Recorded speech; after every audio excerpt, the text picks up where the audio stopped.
Welcome back. It is the 15th anniversary of Lehman crisis to the day, and it is the 10th anniversary, so to speak, of the Taper Tantrum, which happened in global financial markets, especially EMs, from May 2013 to August 2013. So, looking back at both these events, our two experts, Mridul Saggar, former executive director at RBI, and now professor at Kozhikode, Sajjid Chinoy, chief economist at JPMorgan. Sajjid, Mridul, thank you very much for waiting. Mridul, now to get to the Lehman crisis, and as you saw it from the Reserve Bank, can you give us the blow-by-blow account and what went through your minds at that time in RBI? Was there a fear of imminent collapse? On the Lehman? Yes. Yes. On the Lehman, everyone was clear that this crisis is becoming bigger and bigger, and spillovers will be there. I think it's a mistake to blame everything on Lehman being not bailed out during the crisis. I think Lehman didn't have enough collateral, and with the classic Walter Begert rule, it was difficult to bail out Lehman.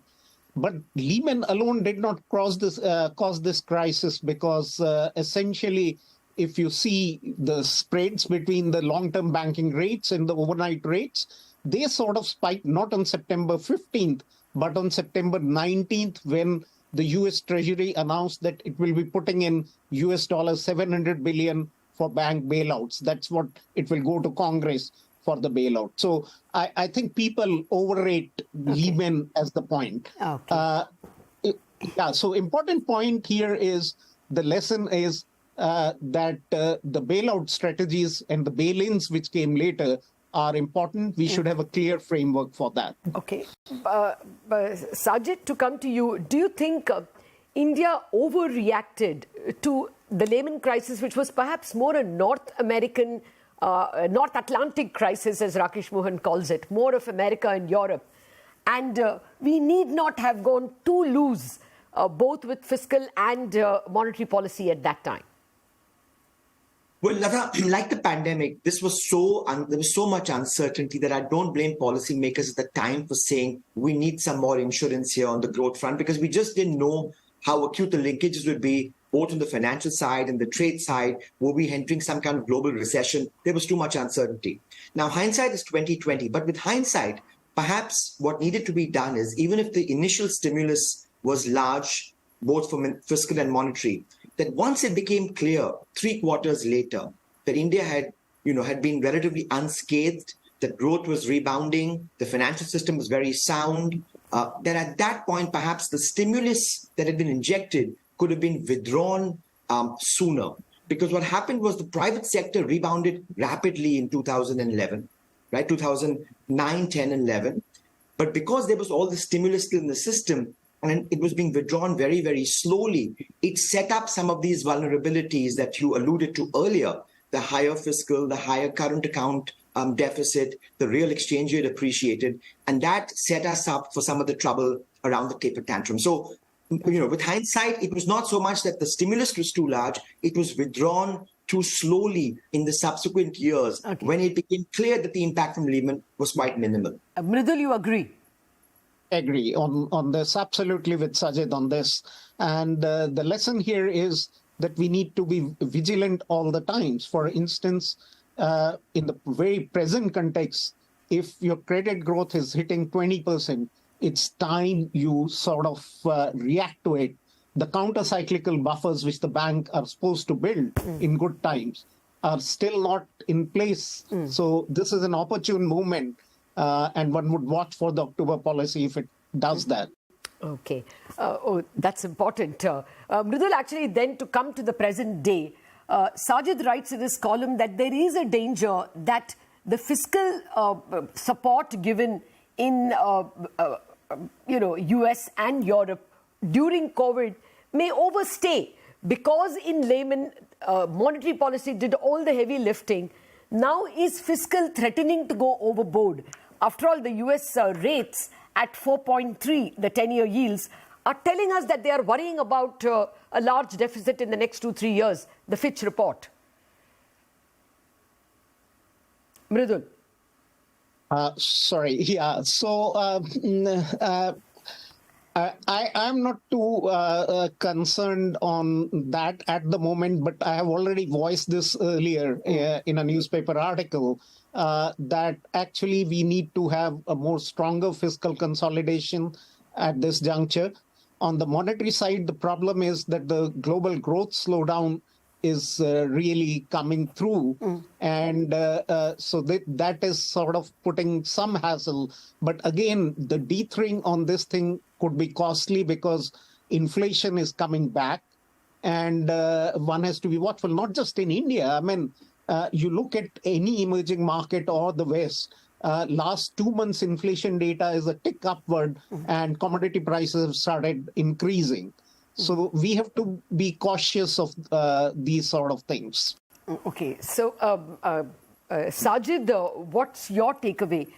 Do you think that we are in danger of the fisc doing too much in this particular instance? I mean, more particularly in the US.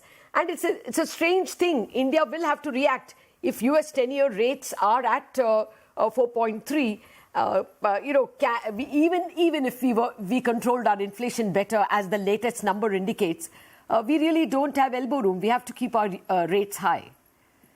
You know, what's been mind-boggling is this lack of coherence between fiscal and monetary policy in advanced economies for the last 15 years. It was the 15th anniversary of that incoherence, right? I spoke about the fact that, fiscal and monetary were nullifying each other after Lehman. I completely agree with Mridul that you have to build counter-cyclical buffers, that fiscal has to correct in the good times. My only concern was that it overcorrected between 2010 and 2017, where the structural deficits were tightened by 5 to 10 percentage points of GDP. Now the opposite has happened. Look at what's happened in the US in the last 18 months. The Fed is scrambling to contain inflation. They've raised rates by 500 basis points in a year. And guess what fiscal policy did this year in the US? It expanded by 3 percentage points of GDP, right? So fiscal clearly was not helping the Fed scores and clearly was not helping inflation scores. So, hopefully, a wiser counsel will prevail. And going forward in advanced economies, both fiscal and monetary will reinforce each other. Okay, out of time, but I want 10 seconds from both of you on only one question. More generally, Mridul, do you think that EMs have been more responsible both during Lehman and during the taper tantrum response? Yes, and COVID. They are more responsible. Unequivocally, yes. But Latha, I also won't get scared on some things, especially the digital space. Okay. And that's where the G20, which has strived for an agreement, crypto regulation is on card, and IMF FSB synthesis paper has been taken, pushing aside the BIS view on one side. And that could be still a source of the next financial crisis, is my worry. Okay. So what would EM do doesn't really matter. Last thoughts, Sajjid, just 10 seconds. Yeah, Latha, we've spoken on all the ills around the economy. Let's give ourselves some credit. We saw the most aggressive monetary tightening in the world in 40 years last year, and India was relatively unscathed. Because as we wrote in our piece this morning, we drew the right lessons from the taper tantrum. Buffers matter. Today, our reserves are almost twice gross financing requirements. Real exchange rates are positive. We have an inflation targeting framework. Inflation is half the level it was in 2011 and 12 for the 6 years before the pandemic. The real exchange rate is not misaligned. So we've learned the right lessons, which is why India was able to fortify itself over the last 12 months in that amidst the global turmoil. Got that. Out of time, but yes, sir, a pat on the back for EMs, especially for India. But very important, Mridul Saggar pointing out that the synthesis paper coming from the IMF on cryptocurrency regulation could perhaps overlook the red flags raised by the BIS. And are we in the throes of another crisis, this time perpetrated by fintechs and cryptos? Well, we will have to wait and see whether we have learned all our lessons. Thank you very much, Mridul Saggar and Sajjid Chinoy, for joining me and analyzing two big events for financial markets, the global financial crisis of 2008 and the taper tantrum of 2013.